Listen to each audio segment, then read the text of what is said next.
قصة جميلة رائعة خطيرة خطيرة خطيرة خطيرة، بتحصل تقريبا كل 3 ساعات، كل 3 ساعات في كل الدول العربية في كل العالم.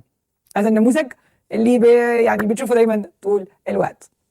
قصتها بقى تقول فيها: حبيت واحد زي أي واحدة بتحب واحد، الأيام جابت بعضها، اكتشفت إنه بيخوني، قلت استحمل علشان يتجوزني، سابني، قلت تمام، نزلت ودرست ورحت وجيت وعملت والحكاية والرواية، والسنين عدت، هوب ظهر تاني، ولكن بثوب جديد، ثوب انه هدي وعقل وكبر وفهم وعرف انه ما يصحش يلعب ببنات الناس، وانه الفترة اللي فاتت دي كلها كان بيدور عليها في كل بنت وفي كل ست عرفها وما ينفعش، فلو سمحتي اديني فرصة تانية. فانا بهبل يا عضوة اديته فرصة تانية، وقلت طالما رجع يبقى دي علامه يا ماهد، اصل ايه اللي هيرجعه يعني؟ ما السوق مليان وشايف الطويله والقصيره والشقره والخضراء والزرقاء الله، طالما رجع لي يبقى بيحبني انا وعايزني انا، وما كانش مكتشف كده من الاول، وبعد مرور هذه السنين تمام. نفس الحكايه، يوم كر يوم، اسبوع كر التاني كر التالت، الشهر ابتدى يعد على نتيجه، وسنه جرت سنه، وبعدين هوب اكتشفت انه خاني تاني، شي غرابي، خانك تاني خاني تاني، وبعدين سابني تاني، لعيب يعني سنين طويله ماشي. قمت انا بقى قلت لا بس هوب ستوب بقى، فرق نضرب فرامل هنا، انا لازم اخد موقف. اشتغلت بقى جدا وقلت بقى اخد بالي من نفسي واعمل بقى فلوس واظبط اموري، وعملت كده فعلا، وبقيت جامده جدا في شغلي، بقيت جدا اخرج الدنيا تتقلب، خدت بالي من نفسي جدا، وقلت ايه يا بنت ادي نفسك فرصه، تعرفي بقى حد تاني عشان تتخطبي وتتجوزي، خلاص اللي خلقه خلق غير. وبالفعل عرفت احب او مش احب ادخل في علاقه مع واحد تاني، قلت هحبه او هحبب نفسي فيه. الراجل المحترم اللي انا قابلته قال لي انا عايز اجي اتجوزك او عايز اجي اخطبك، انا عايز اعرفك بطريقه محترمه وطريقه شيك وطريقه بنت ناس، لان انا بحترمك وكذا. قلت له اهلا وسهلا اتفضل. جه في الصالون شرب 2 شربات، حته جاتوه، الدنيا زي الفل، قرينا فاتحه كده تمام. يوم حصل ايه بقى؟ البيت تاني عارف طبعا حبيب قلب مامي اتكاد، بنت راحت اللي كنت بلعب بيها اليويو، قام رفع عليا سماعه التليفون، انا اتدلقت زي الجرتل. انا بحبك، انا عرفت قيمتك دلوقتي، ارجوكي ابوس ايدك ابوس رجلك عشان خاطري وحياتي، عشان حبيبتي انا هتجوزك بكره الصبح، الاسبوع اللي جاي تحددي مع بابا، انا مش هسيبك تروحي حد غيري، انت مرات المستقبل، انت زوجة المستقبل، انت شريكة العمر. قمت انا زي الهبله لثالث مره افسخ خطوبتي على الراجل علشان ارجع لحبيب العمر، حب العمر، حبي قصه العمر. وسبت فعلا الراجل اللي احنا قرينا فاتحه، وقلت لاهلي ان انا مش حباه ومش عايزاه ومش بلعاه، حاولت احبه، حاولت اخد عليه، حاولت مش عارفه ايه، ما عرفتش، والجواز مش بالعافيه. جرى يا بنتي ما انت اصلا اللي جايباه، احنا مالنا، انت اللي اخترتي يا سمعه وخلاص. قلت لهم معلش خلاص يا جماعه، قدر الله ما شاء فعل، على اساس ان سعاده البيه جاي يخطب.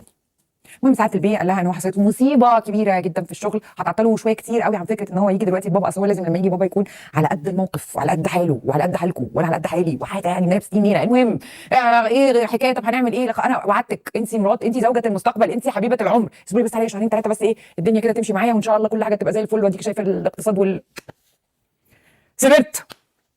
وشهر عدى شهر عدى شهر عدى شهر 5 6 شهور. قلت له انت حكايتك ايه بقى؟ اصل انا بصراحه انا عندي مشكله كبيره معاكي، احنا مختلفين في الطباع، وانت خانقاني وانا ما بحبش حد يخنقني، انا كوميتمنت فريك، عندي مشكله مع فكره انه يبقى في حد مرتبط بيا وخانقني، فانا بقول ان انت تروحي تتجوزي الراجل اللي كان عايز يتجوزك.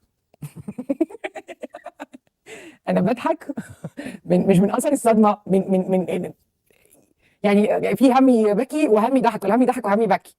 وبعدين بقى طبعا هي بقى منزعجه جدا وغضبانه، وعماله بقى ايه في الرساله، عماله تقول وتدي بالبوكسات في الرساله وتقول كلام في الرساله والحكايه والروايه. هو مش غلطان، احنا اللي هبل، احنا اللي بنساعدهم ان هم يستقبلونا. اقر واعترف انا رضوى الشربيني ان الراجل لما بيضحك على ست اكتر من مره ما بتبقاش غلطته، بتبقى غلطه الست او غلطه البنت.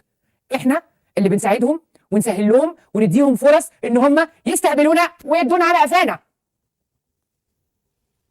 لا يولدغ مؤمن من جحر مرتين، انت اتلدغت مرتين، التالتة هيعضك، لازم يعضك فامباير، مش ممكن.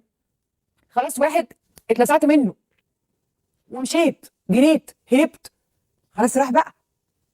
في الطويل والراجل القصير والراجل الاسمر والراجل الابيض والراجل اشكالهم كتير.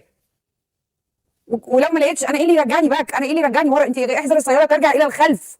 ايه اللي يرجع؟ وبعدين جايه بتقولي عليه كلام لا ما تقوليش عليه كلام، هو مش غلطان. هو باين من البدايه من اول مره انه عديم الاخلاق عديم الادب عديم كل حاجه. لما انا شفت انه عديم انا اكمل ليه مع واحد عديم كده؟ لا. ومشي ورجع تاني ويستهبلك تاني. خلاص في حد يفسخ خطوبته ويعيد فتحته على راجل محترم من اول لما عرفني قال لي تعالى عايز اتجوزك عشان لعيب السيما ده؟ فلو سمحتوا ما تخلوش الرجاله تستهبلكم وما تشتركيش في الجريمه دي وما تستهبليش نفسك وما تشتغليش نفسك. بتشتغلي نفسك مش هو بس اللي بيشتغلك، انت اللي بتخلي الراجل اللي قدامك يشتغلك. لا تسيبيه يشتغلك وانت تشتغلي نفسك وتقعدي تطبقي على نفسك طول النهار هيتغير هيبطل ياخدني ان شاء الله بعد الجواز. اصل هو عنده احتياجات لما بعد الجواز هتبقى خاين خاين والبخيل بخيل والكذاب كذاب وقليل الادب قليل الادب. ما يعني البلت ان طالما موجود اني بقى بعد كده العماره مخوخه. فما حدش تاني بقى تقول لي اصل انا فاتمه اديت له الفرصه الثالثه هو راح جاي وراح شددني من شعري وابتدى يجري. لا هيشدك معايا يقص لك شعرك. فلو سمحتوا من فضلكم لو سمحتوا من فضلكم عشان القصه دي بتتكرر كتير. الراجل اللي مديله فرصه وبيطلع ما بينفعش غير قابل ان احنا نرجع له مره ثانيه. خلاص يعني انا في شويه نماذج حواليا بس هي اللي نفع معاها الفرصه الثانيه لكن مش دي قاعده. وانا لما طلعت قلت 3 مرات في البرنامج ده وانا فاكره كويس قوي تديله فرصه ثانيه على القصه مش على المبدا. لكن بيديني علقه فيها ويطلع يجري ده بكسر وراه قله وبوسه كبيره لبابا وماما وتيتو وستو في الشارع.